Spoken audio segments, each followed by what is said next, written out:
ನಮಸ್ಕಾರ. ಲೋಕಾಯುಕ್ತ ದಾಳಿ ಟಿವಿಗೆ ಸ್ವಾಗತ. ನಾನು ಗಾಯತ್ರಿ. ಅನ್ಯ ಜಾತಿಯ ಯುವಕನನ್ನ ಪ್ರೀತಿಸುತ್ತಿದ್ದ ಕಾರಣಕ್ಕೆ ತಂದೆಯೇ ಮಗಳ ಕತ್ತು ಹಿಸುಕಿ ಜೀವ ತೆಗೆದ ಘಟನೆ ಮೇಳಕುಂದ ಗ್ರಾಮದಲ್ಲಿ ನಡೆದಿದೆ. ಕವಿತಾ ಕೊಳ್ಳೂರು ಮೃತ ಯುವತಿ. ಕವಿತಾ ಅದೇ ಗ್ರಾಮದ ಅನ್ಯ ಜಾತಿಯ ಯುವಕನನ್ನ ಪ್ರೀತಿಸುತ್ತಿದ್ದಳಂತೆ. ಹೀಗಾಗಿ ಮರ್ಯಾದೆಗೆ ಅಂಜಿ ತಂದೆಯೇ ಮಗಳ ಪ್ರಾಣ ತೆಗೆದಿದ್ದಾನೆ. ಅಷ್ಟೇ ಅಲ್ಲದೆ ಸಾಕ್ಷಿ ನಾಶಪಡಿಸಲು ಮಗಳ ಶವಕ್ಕೆ ಬೆಂಕಿ ಹಚ್ಚಿದ್ದಾನೆ. ಕವಿತಾ ಕೊಳ್ಳೂರು ಪಿಯುಸಿ ಮುಗಿಸಿ ನರ್ಸಿಂಗ್ ಓದ್ತಾ ಇದ್ಲು. ಕವಿತಾ ಮೇಳಕುಂದ ಗ್ರಾಮದ ಆಟೋ ಡ್ರೈವರ್ನನ್ನ ಪ್ರೀತಿಸುತ್ತಿದ್ದಳಂತೆ. ಮಗಳು ಕವಿತಾ ಪ್ರೀತಿ ವಿಚಾರ ತಿಳಿದ ಹೆತ್ತವರು ಆಕ್ರೋಶ ಹೊರಹಾಕಿದ್ದಾರೆ.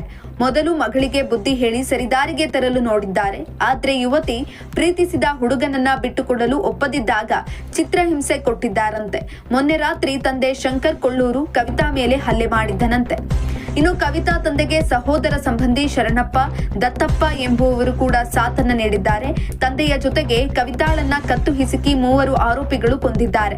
ಬಳಿಕ ಯಾರಿಗೂ ಅನುಮಾನ ಬರಬಾರದು ಅಂತ ಕ್ರಿಮಿನಾಶಕ ಸುರಿದು ಆತ್ಮಹತ್ಯೆ ಅಂತ ಬಿಂಬಿಸಲು ಯತ್ನಿಸಿದ್ದಾರೆ. ಆತುರಾತುರವಾಗಿ ತಮ್ಮದೇ ಹೊಲದಲ್ಲಿ ಮಗಳ ಶವವನ್ನ ಸುಟ್ಟು ಹಾಕಿದ್ದಾರೆ. ಕವಿತಾಳ ಕೊಲೆ ಬಗ್ಗೆ ಫರಹತಾಬಾದ್ ಠಾಣೆಗೆ ಅನಾಮಧೇಯ ವ್ಯಕ್ತಿ ಕರೆ ಮಾಡಿ ತಿಳಿಸಿದ್ದಾರೆ. ಆ ಕೊಲೆ ಆದ ಕೂಡಲೇ ಅಲರ್ಟ್ ಆದ ಪೊಲೀಸರು ಗ್ರಾಮಕ್ಕೆ ಭೇಟಿ ನೀಡಿ ಕುಟುಂಬದವರನ್ನ ವಿಚಾರಿಸಿದಾಗ ತಂದೆ ಎಳೆಯಾಗಿ ಬಿಚ್ಚಿಟ್ಟಿದ್ದಾನೆ. ಮಗಳ ಕೊಲೆ ಆರೋಪದಡಿ ತಂದೆ ಶಂಕರ್ ಕೊಳ್ಳೂರು ಅರೆಸ್ಟ್ ಮಾಡಿದ್ದಾರೆ. ಇನ್ನಿಬ್ಬರು ಆರೋಪಿಗಳ ಬಂಧನಕ್ಕೆ ಬಲೆ ಬೀಸಿದ್ದಾರೆ.